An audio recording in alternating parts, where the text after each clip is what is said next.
وجاوزنا ببني إسرائيل البحر فأتبعهم فرعون وجنوده بغيا وعدوا حتى إذا أدركه الغرق قال آمنت أنه لا إله إلا الذي آمنت به بنو إسرائيل وأنا من المسلمين۔ سورہ یونس آیت 90۔ اور ہم نے بنی اسرائیل کو سمندر سے گزار دیا تو فرعون اور اس کے لشکر نے سرکشی اور زیادتی کرتے ہوئے ان کا تعاقب کیا، یہاں تک کہ جب فرعون غرق ہونے لگا تو کہنے لگا میں ایمان لے آیا کہ اس ذات کے سوا کوئی معبود نہیں جس پر بنی اسرائیل ایمان لائے، اور میں مسلمانوں میں سے ہو گیا ہوں۔ قرآن مجید میں کئی بار اس چیز کا ذکر ہوا ہے کہ اللہ تعالیٰ نے بنی اسرائیل کو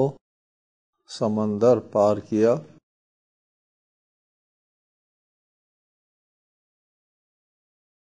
اور فرعون کو سمندر میں غرق کر دیا۔ قرآن میں لفظ بحر استعمال ہوا ہے۔ بحر عموماً سمندر کے لیے استعمال ہوتا ہے، اور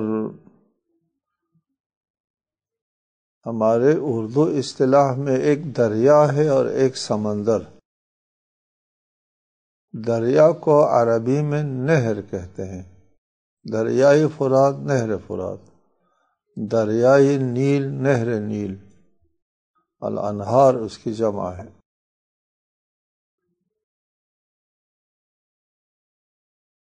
لغت کے اعتبار سے دیکھا جائے تو لغت نے کہا ہے البحر جو ہے وہ سمندر کو بھی کہتے ہیں، اور کثرت سے موجود پانی کو بھی بحر کہتے ہیں، لہذا ہو سکتا ہے دریا کو بھی بحر کہا ہو۔ قرآن مجید میں دو لفظ استعمال ہوا ہے، اور ایک البحر ہے، دوسرا الیم ہے، یم۔ حضرت موسیٰ کو دریائے نیل میں ڈالنے کے لیے لفظ یم استعمال ہوا ہے، وہاں لفظ بحر استعمال نہیں ہوا، لہذا بظاہر یہی معلوم ہوتا ہے البحر سے مراد سمندر ہے، دریا نہیں ہے، لہذا البحر کا ترجمہ سمندر ہے۔ اور حضرت موسیٰ کو دریا پار کرا دیا، دریا سے مراد سمندر پار کر دیا۔ بعض لوگوں نے کہا ہے کہ اس سے مراد دریائے نیل ہے، دریائے نیل میں غرق کر دیا تھا فرعون کو، لیکن قرین واقع یہ ہے کہ یہ دریائے نیل نہیں ہے بلکہ سمندر ہے، وادی سینا پار کیا تھا، وادی سینا کے پاس کوئی دریا نہیں ہے، سمندر ہے، اور سمندر میں ان کو غرق کر دیا۔ فَأَتْبَعَهُمْ فِرْعَوْنُ وَجُنُودُهُ، فرعون اور جنود فرعون نے، فرعون اور اس کے لشکر نے تعاقب کیا، بغیاً وعدواً، تعاقب کسی نیک نیتی کے اوپر مبنی نہیں تھا کہ ان کو پکڑ کر کے ان کو سزا دے کہ ہماری اجازت کے بغیر ملک مصر چھوڑ کر کے کیوں آیا، اپنے علاقے کو چھوڑ کر گئے تھے، انہوں نے کوئی جرم کا ارتکاب نہیں کیا تھا، اپنے وطن کی طرف جا رہے تھے، واپس جا رہے تھے، اس کو پیچھا کرنے کا کوئی جواز نہیں ملتا تھا، کیوں پیچھا کیا جائے، اپنے ملک جانے دو، نہیں، لیکن وہ ان کو غلام کے طور پر رکھنا چاہتے تھے، اور مصر کے ملکی اقتصادیات میں ان کی محنت اور مزدوری کا بہت بڑا دخل تھا، اس لیے وہ جانے نہیں دیتے تھے۔ حتی اذا ادرکہ الغرق، جب فرعون غرق ہونے لگا تو اس نے کلمہ پڑھ دیا، لا الہ الا الذی، اس معبود کے علاوہ کوئی معبود نہیں ہے جس کو بنی اسرائیل نے معبود بنایا ہے، اور میں مسلمان ہو گیا ہوں۔ یہاں تو ایک بحث ہم نے پہلے کئی بار کی ہے اس سلسلے میں کہ حضرت موسیٰ کو جو سمندر پار کرایا ہے یہ ایک معجزہ تھا، یہ کوئی قدرتی عمل کے تحت نہیں تھا۔ کچھ لوگ جو شروع میں سائنس سے مرعوب ہو گئے تھے، کچھ اذہان ابھی بھی مرعوب ہے، لیکن ابتدا میں بہت زیادہ لوگ جو ہے ضرورت سے زیادہ مرعوب ہو گئے تھے، اور اس کے تحت معجزات کی تعویل کی کہ قانونی اور طبیعتی دفعات کے تحت لانے کی کوشش کی معجزے کو۔ ہم نے بارہا آپ کو بتایا معجزہ طبیعتی قوانین کے دفعات کے تحت نہیں رونما ہوتے، اور البتہ قانون علل و اسباب کو بھی نہیں توڑتے۔ قانون علل و اسباب کے تحت معجزے رونما ہوتے ہیں، منتہا یہ کہ علل و اسباب جو معجزات کے پیچھے کار فرما ہے وہ قابل تسخیر نہیں ہے ہر ایک کے لیے، فرق یہ ہے۔ لہذا معجزہ وہ ہے جو دیگران کے لیے قابل تسخیر نہیں ہے۔ حضرت موسیٰ اور بنی اسرائیل کو دریا پار معجزے کے طور پر معجزانہ طریقے سے کرایا تھا، اور فرعون کو بھی معجزانہ طریقے سے غرق کیا تھا۔ کچھ لوگوں نے توجہ کی یہ سمندر کے مد و جزر کے سلسلے میں ہوا ہے کہ مد و جزر میں جب سمندر جو ہے وہ نیچے تھا اس وقت بنی اسرائیل چلے گئے، جب اوپر آئے تو یہ لوگ غرق ہو گئے۔ یہ قرآنی تصریحات کے خلاف ہے۔ قرآنی تصریحات نے کہا کہ حضرت موسیٰ کے عصا مارنے کو مد و جزر کے ساتھ کوئی رابطہ نہیں ہوتا ہے۔ مد و جزر کا رابطہ جو ہے وہ چاند کے کشش کے ساتھ مربوط ہے، اور موسیٰ کے عصا کے ساتھ مربوط نہیں۔ بہرحال